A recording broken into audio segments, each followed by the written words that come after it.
You are listening to the Pursuit of Manliness podcast. Make sure to subscribe to never miss any Pursuit of Manliness content and join our Pursuit of Manliness community at facebook.com/groups/Pursuit of Manliness. At this time, I want to welcome Patrick Tyndall to the Pursuit of Manliness podcast. Patrick, thank you, brother, for taking time and being on the show today. Absolutely. It's an honor. Thank you for inviting me, Jared. Patrick, as I said just a moment ago, I have admired what Ironman Outdoors does from a distance. I haven't been very closely connected, but I think it was as early as 2015, 2016, where I saw a Facebook page or something, and I thought, I like that. But before we dive fully into that, would you introduce who you are and maybe the birth of that and how that kind of came into reality right now?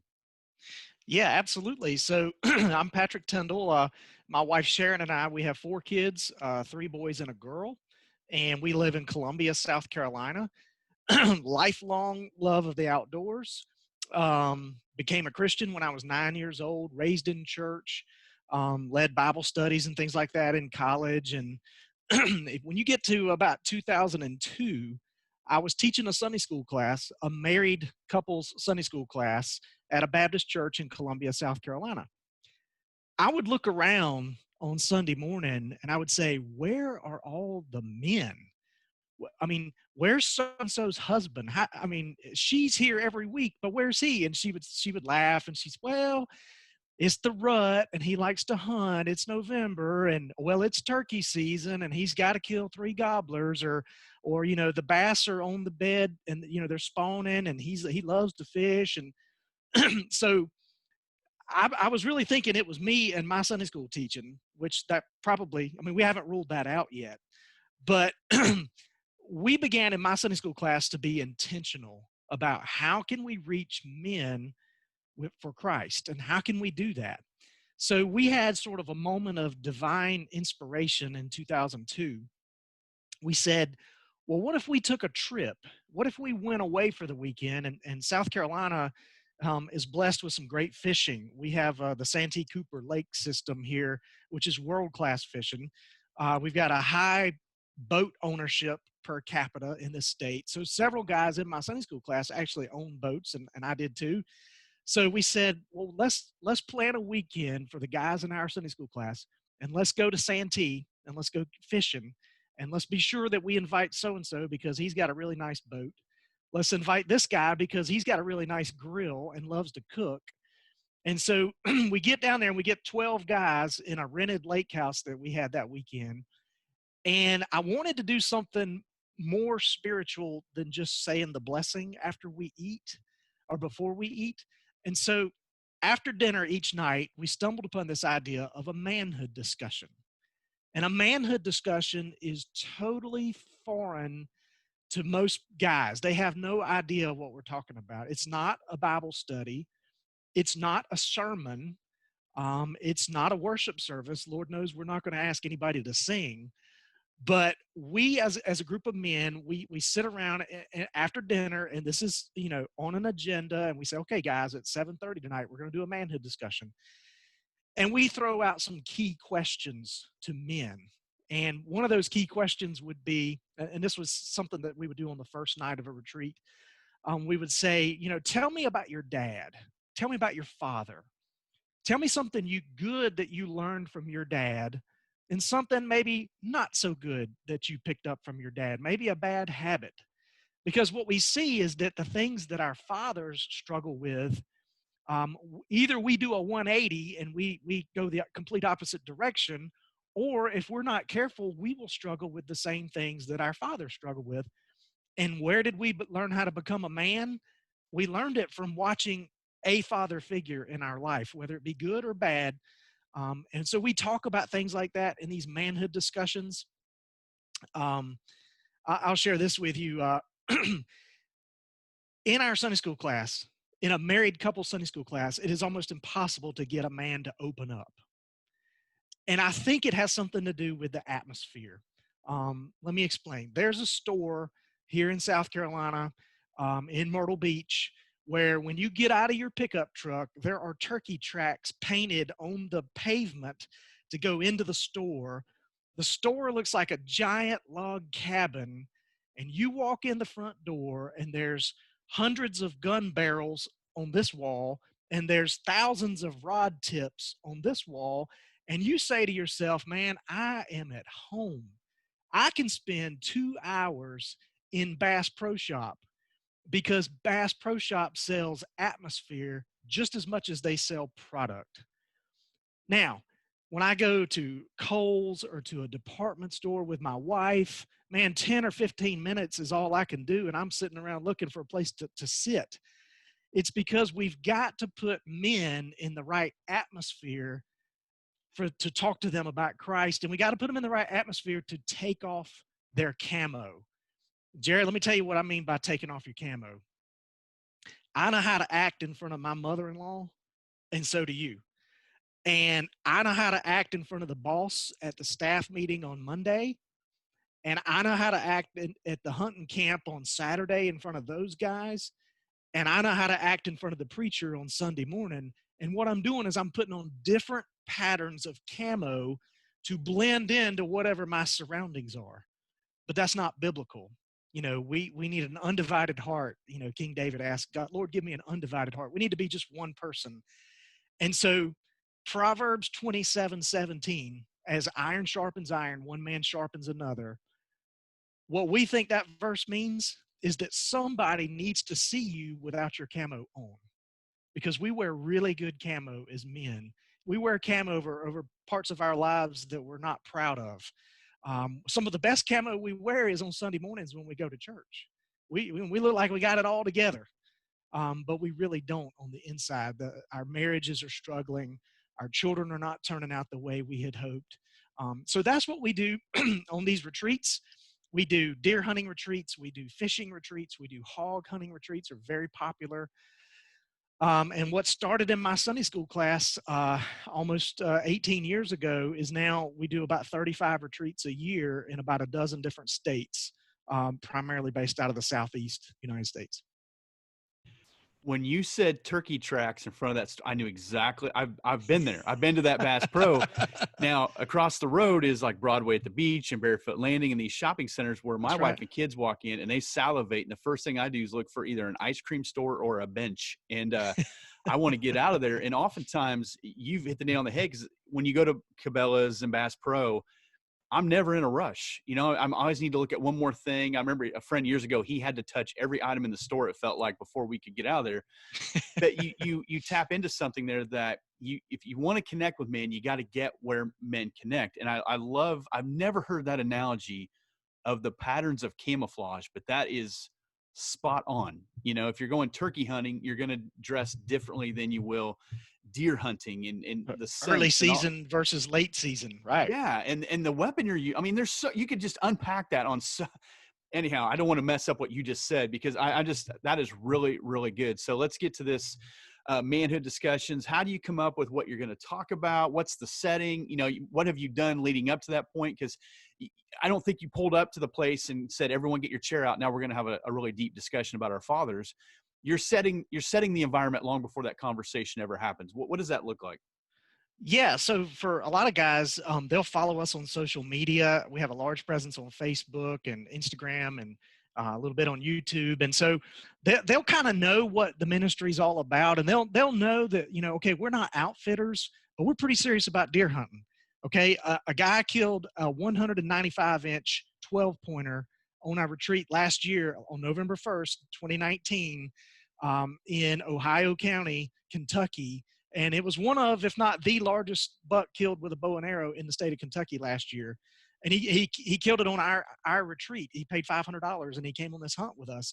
So we're very serious about the hunting. But the manhood discussions, we try real hard to put guys in that right atmosphere.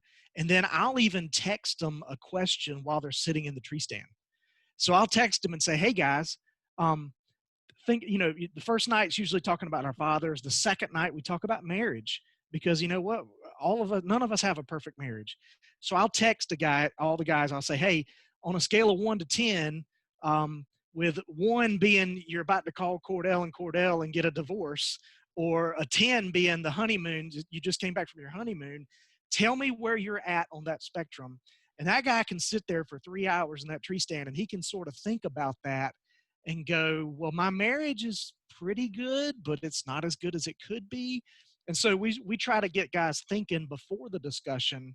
And then when we show up that night after dinner, by the way, a retreat accelerates the relationship process. So I could go to church with you for 5 years and not really know you, but I can go on a weekend hunt to Kentucky or Ohio or Illinois with you, and I mean, we got 10 hours in the pickup truck. We're going to be sitting around telling stories. You're going to hear of every deer that I've ever killed, and I'm probably going to hear of all the big bucks that you've killed. So we're accelerating that relationship process, and guys just, they really open up in these manhood discussions. Maybe it's because they're a long way from home. Maybe it's because they don't know everybody in the room. Maybe they know a buddy or two that came with them, but they don't know the other 8 or 10 guys sitting around the room. And it's easier for us to open up and take off our camo. We do have certain key points that we want to get across.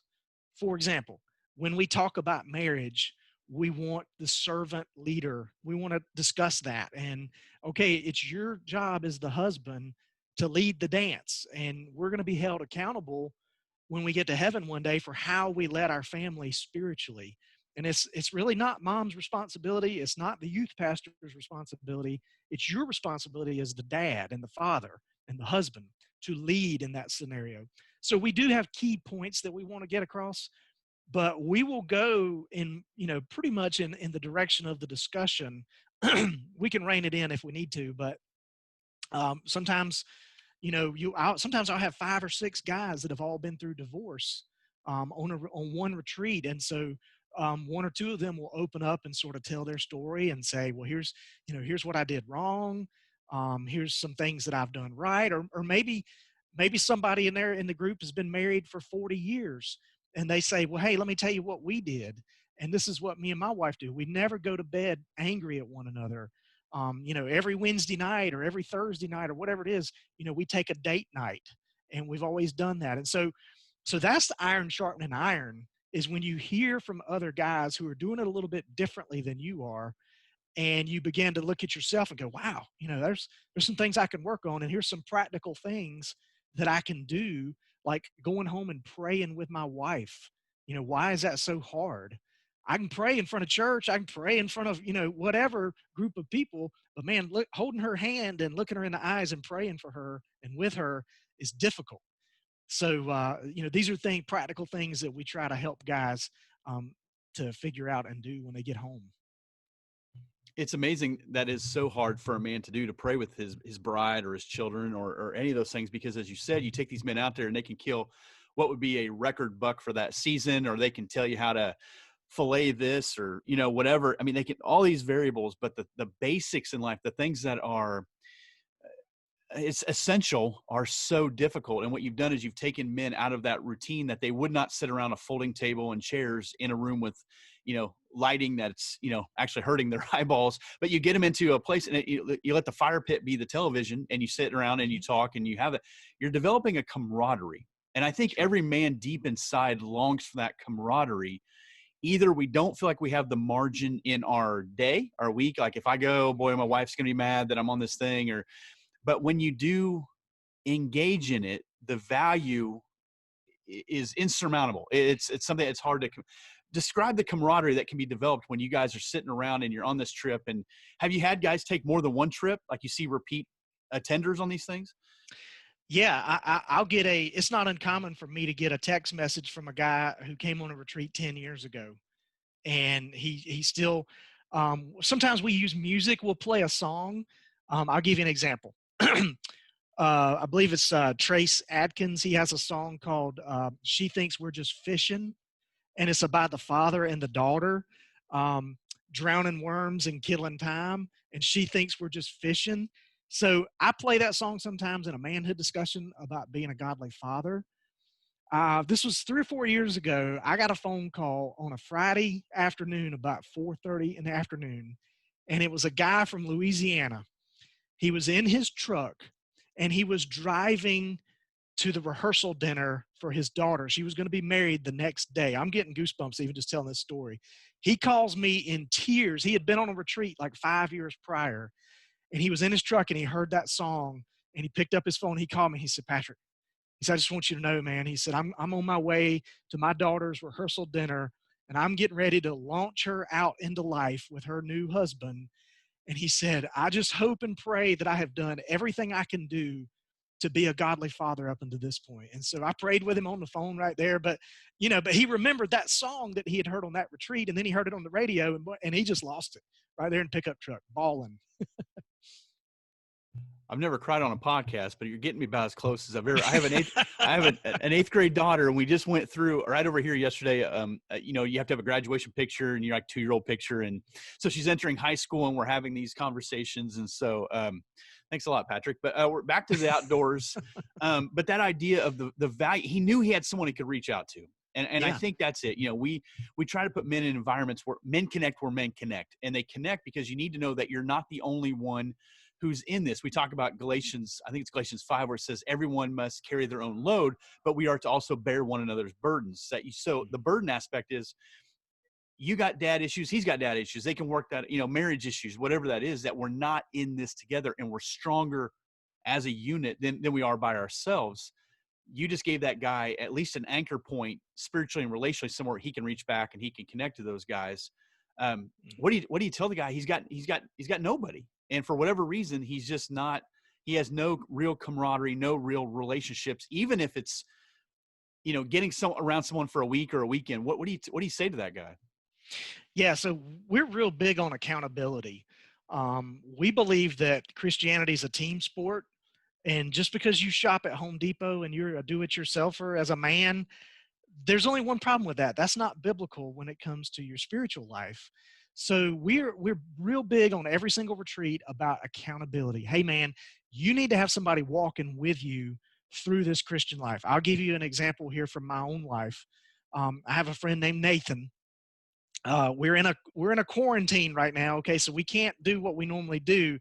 But every Wednesday morning for the past 17 years or so, Nathan and I go to a restaurant called Bojangles, which is a little fast food restaurant, and they make a very good Cajun filet chicken biscuit. Okay, I highly recommend that.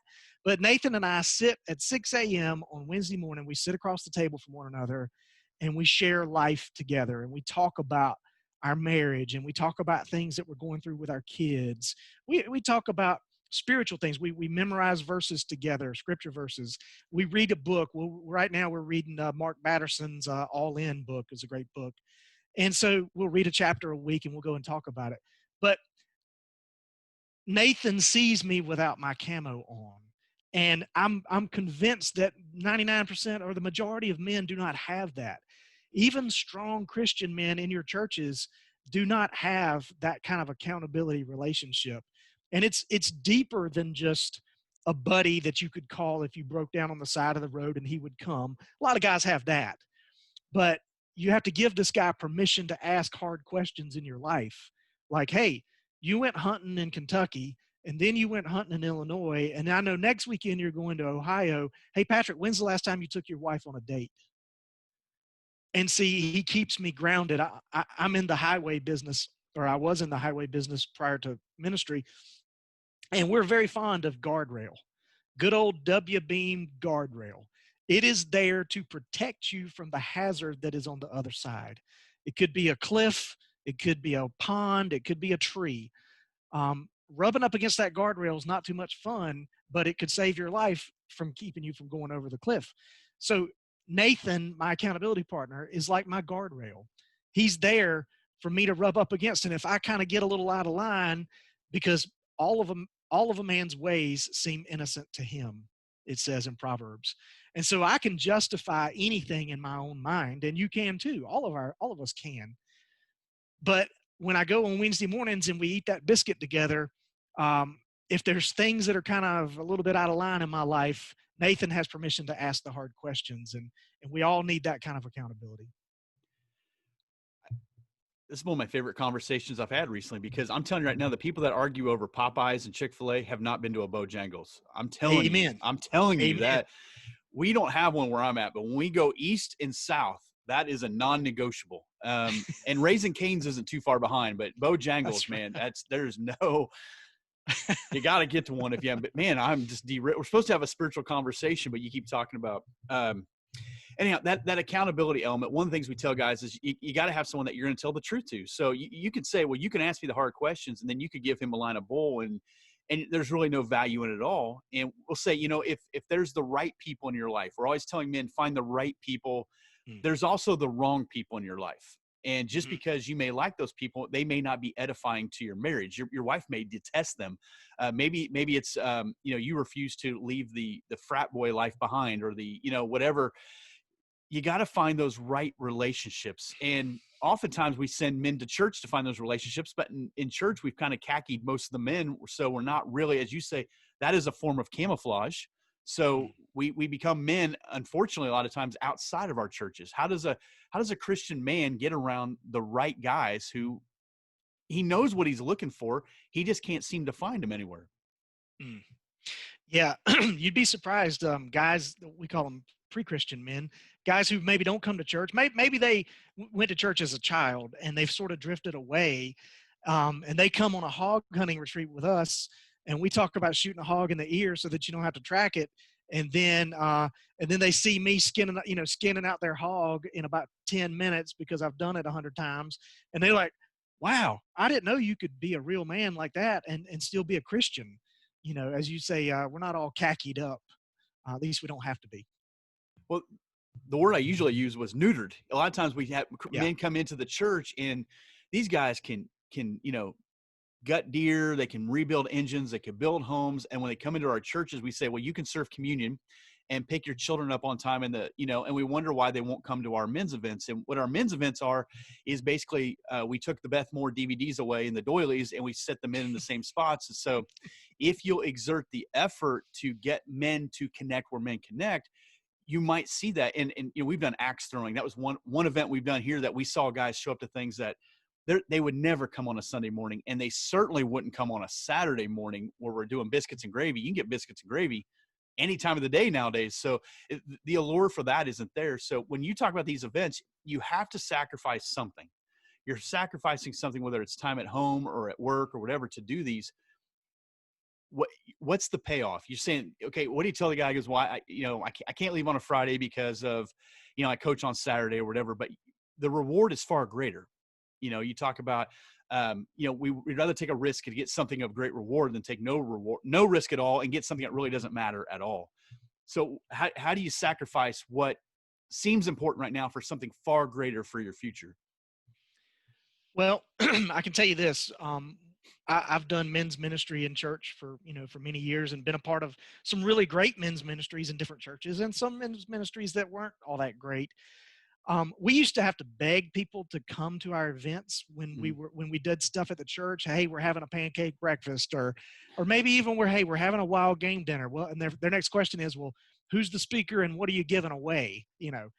But on these Ironman outdoors retreats, if I'm taking you to Western Kentucky for the opening of rifle season on November 10th, and we're going to hunt for 3 days, the beginning of rifle season, I got a wait list for that. Okay. I didn't have to beg these guys to come. They will come and they pay a fee to come on these retreats. We can't do them for free because we have a lot of expenses involved in putting them on.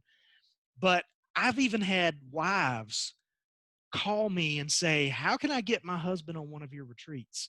And then when he comes home and their marriage is better, she'll email me back and say, when's your next retreat? Because he needs to come back. I mean, it's not just another hunting trip like they've been on so many times before. They're coming back a different guy, a different father, a different kind of husband, and the wives can see that. And so yeah, it's a cool thing, and these guys want to come.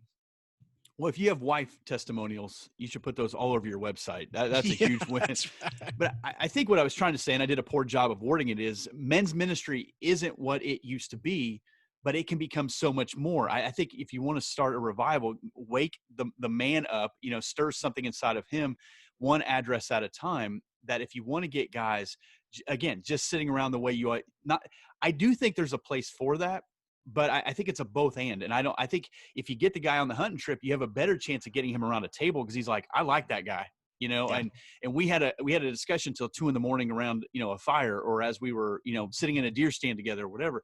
You're looking at men's ministry. You're saying, let's get it outside of the building. Let's get you Mhm. outside of your normal routine.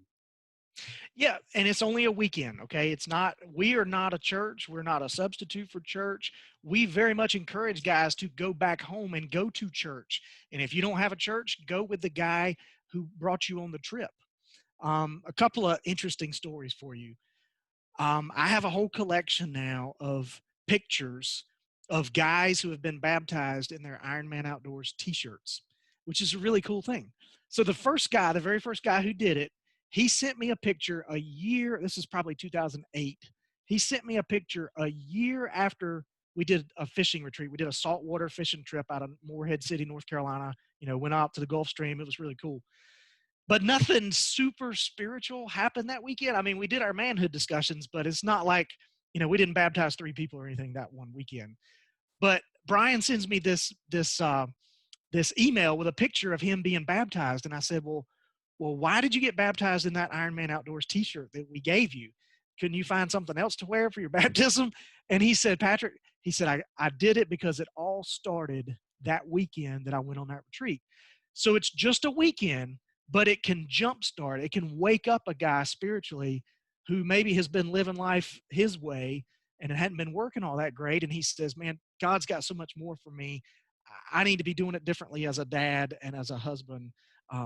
So it all starts on that one weekend. Another story I want to share with you. We had a guy from Long Island, New York, who drove down to South Carolina for a hog hunt. In Gallivant's Ferry, South Carolina, which is really close to Myrtle Beach, by the way. I don't know why we keep talking about Myrtle Beach, but anyway, you need to come and visit Myrtle Beach. They're open again with Amen. all the coronavirus stuff. Our beaches are open, so come. But his name was Sab, and he came from Long Island, New York. He shows up, and we've never had this happen before. He has a cooler full of beer in the back of his truck, and he's like, "Hey guys, I got enough for everybody." And our guys who were leading the retreat, our volunteer leaders, they were like, well, just leave that right there for now. So over the course of the weekend during these manhood discussions, the Lord really begins to get a hold of him, and he's curious. Okay. He's a seeker. He has a marriage that's kind of rocky right now.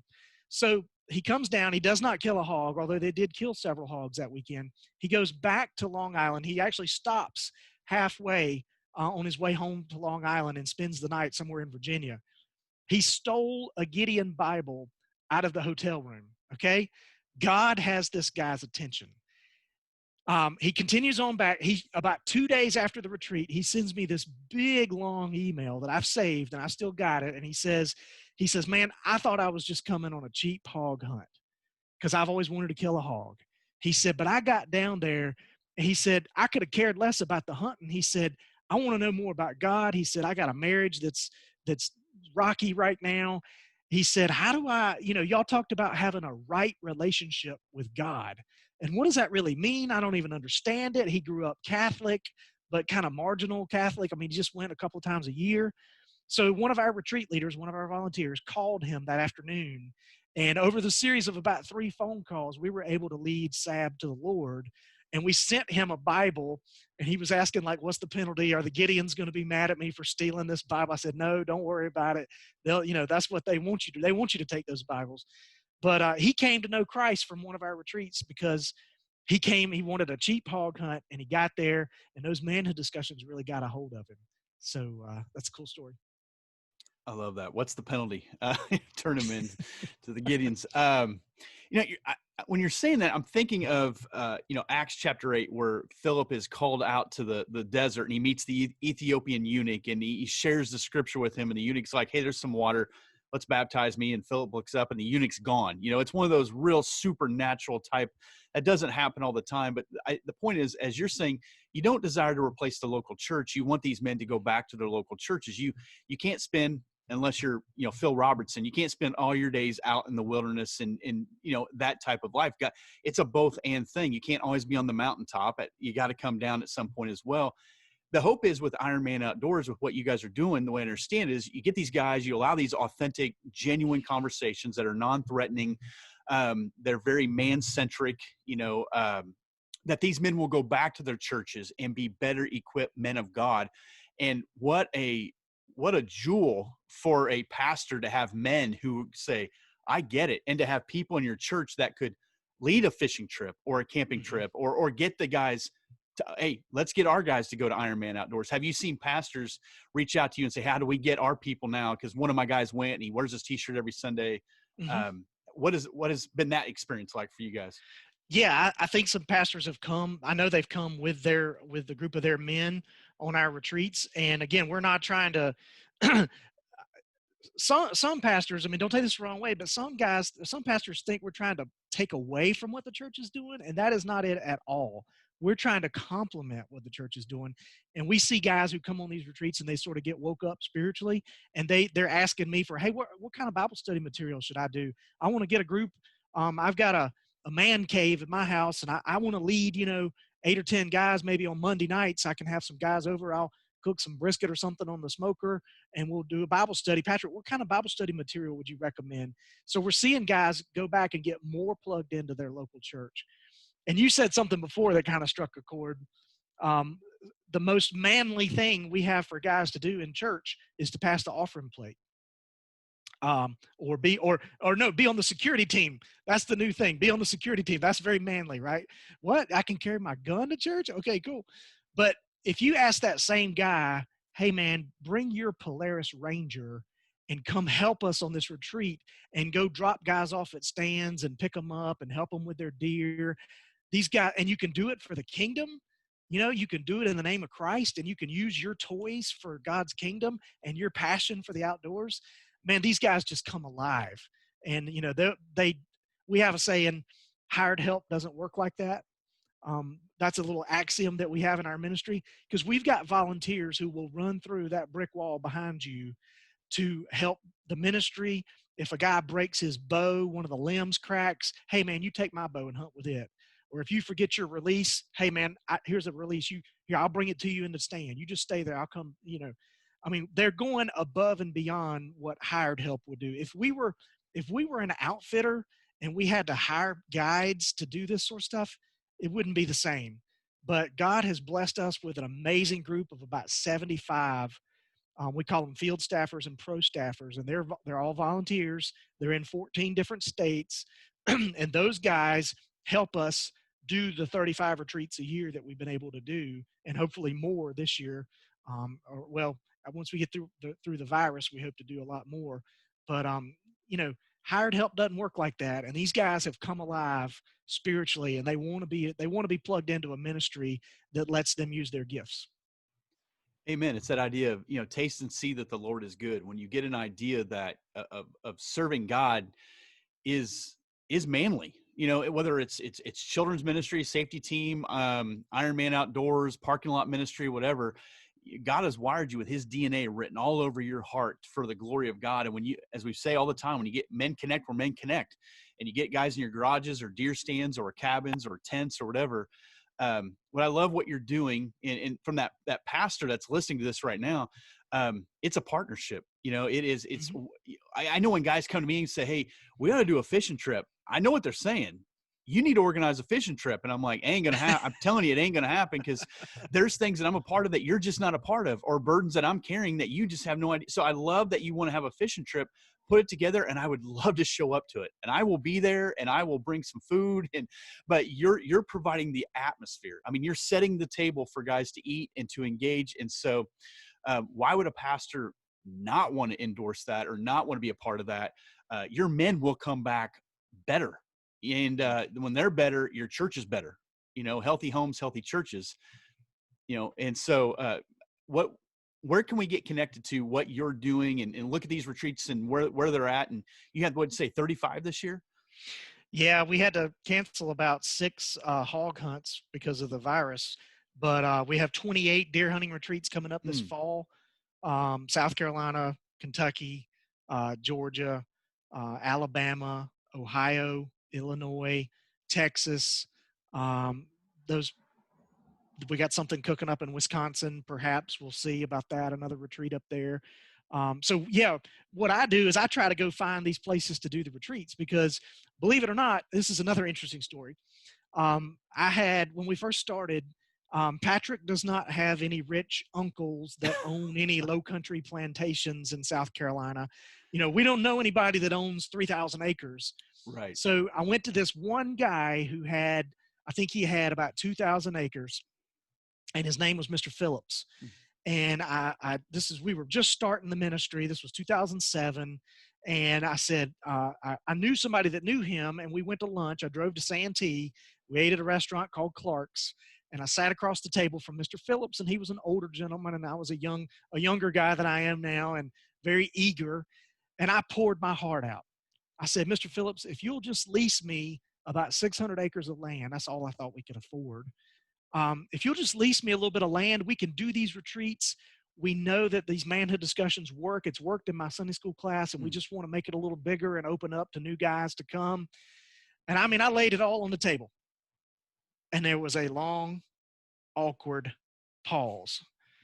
And Mr. Phillips speaks much slower than I do. And he looked at me and he said, Patrick, he said, I like what you're doing, but I don't lease out my land.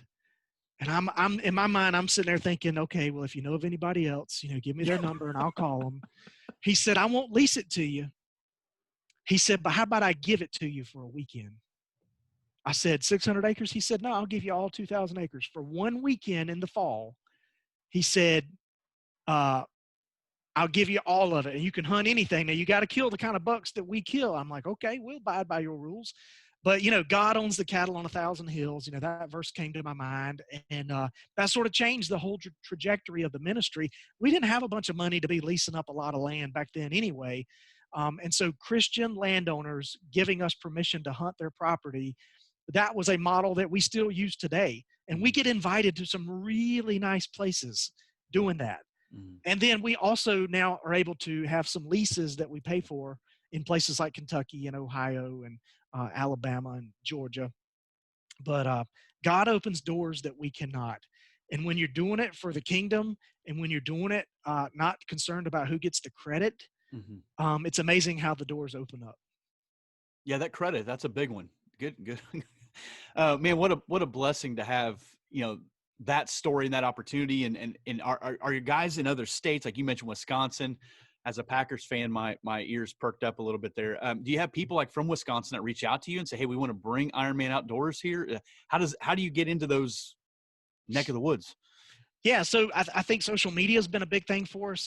Guys have heard about our ministry through that, and so that allows us to be able to reach further than just South Carolina. And every time we do a retreat, we have people from, like, I'll do a deer hunt in Ohio in November during the rut. I'll have guys from 6 different states on one retreat. And some of those guys, they know people and they have contacts, and hey, my grandpa owns land, or my boss just bought a farm, and I bet you he'd be willing to do this for a weekend. And so that's how those doors open up in other states for us. Man, that's exciting. And most of those places have a Bojangles that you mentioned. So, as long as you stay east of Ohio, you can get yourself spicy chicken biscuits, blueberry. What is that blueberry thing? That Bowberry. The Bowberry. My bad. Yeah, my apologies to the good folks. But you got to go to a Bojangles, man. I'm telling you. Now I'm hungry. How do we get connected to Ironman Outdoors, the retreats, the social media, all the things that you're doing? Yeah. So the website is ironmanoutdoors.org. And if you go to Facebook and just type in Ironman Outdoors, I think we've got it like 170,000 likes or followers on Facebook. I mean, that has truly been a God thing. Patrick is not any kind of social media whiz, but we have a team of volunteers. We have about 6 or 7 guys on our social media team, and that's what they do. They promote the retreats. They put up a bunch of cool content that people want to see anyway. But at the end of the day, we are a ministry, and so we put a lot of spiritual things on there as well. And we're asking guys to come on retreats with us. When we do fundraisers and things like that, it helps to have the social media presence as well. But yeah, I would say most of our retreats are booked. Well, they're booked through the website, but the guys found out about it on Facebook or Instagram or Twitter. And your guys do a really good job. As I said a couple times, I know your Facebook probably came across. Maybe I think Facebook recommends other pages or something of that nature. And one of the things that I really liked about Ironman Outdoors from a distance was it wasn't cheesy. Sometimes our Christian stuff can get a little cliche and listen, that's fine if that's what people like, but I think of the audience of Pursuit of Manliness. That's why I wanted to have you on. I think some of those guys that I know personally, they would resonate really well with what you're doing. And man, I would hope that some of them might even reach out to you or maybe be a part of your retreats or be in contact real soon. So um, Yeah, absolutely. And we'd love to hear more about the tribe. I'm going to go check that out because that sounds pretty cool what you got going on with that. we have no land. We have 6 yards in a garage. That's what we have for Tribe. So there's no acreage. Tribe is just a discipleship community that we have with Pursuit of Manliness, and guys commit, 6 months at a time. And the same thing you're doing, Men Connect, we're Men Connect, and we utilize like the platform we're using here, Zoom. One of the things and the reason why I talk about these retreats is sometimes men who are working these long hours and they travel and such, they can have dad guilt, right? So I work till 7, I just got home, and what we've done is we've utilized technology like you and I are doing here. And we say, hey, we can get you at 9 p.m. Eastern time, and your kids are in bed. You're not going to feel guilty about it. Or I can get you, at these different times. And so that's what I like about what you're doing. You're a vitamin for the church, right? You're a supplement to what they're doing. If you can get a guy on a weekend, he's going to go hunting anyways. He might as well get around other Christian men. His wife's going to be for that more than likely. And as you said, wives are endorsing your brand and what you're doing anyways. That is a win for the kingdom. And that's what we're ultimately after here. Amen. Amen. And our retreats are very affordable. Mm-hmm. And I think that goes back to the early days in my Sunday school class. I mean, we had a lot of blue collar guys, and I want everybody to be able to afford our retreats. So, we've got some 3-day, 2-night hog hunts and stuff here in South Carolina for $300, $350. Some of our deer hunts are in that same price range. So we're not charging the expensive rates. Even when we go to some really nice places like Kentucky and Ohio and Illinois, we're not charging outfitter prices. We're charging way, way less than what an outfitter would charge. And so, I want it so that guys can even pay the way of their buddy who maybe just went through a divorce or just lost his job.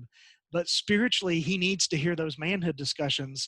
So we have a lot of guys who will pay for their spot, and they'll pay for another spot and bring that guy with him. And that's pretty cool to watch that too. We also scholarship guys, when we hear about a need, we can often make it happen so that guy can be there either for reduced price or free. Man, that's so cool. Patrick, once again, I want to thank you, brother, for being on the podcast. I love what you guys are doing. I'm glad we're on the same team, and I know that you'll continue to be faithful to the kingdom, and a lot of great stories hopefully going to come out of 2020. We get the all clear to go to some of these places. So Patrick, brother, thank you for doing this. Thank you, Jarrett. Take care, brother.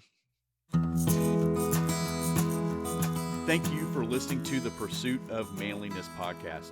Make sure to leave a comment or question to keep the conversation going.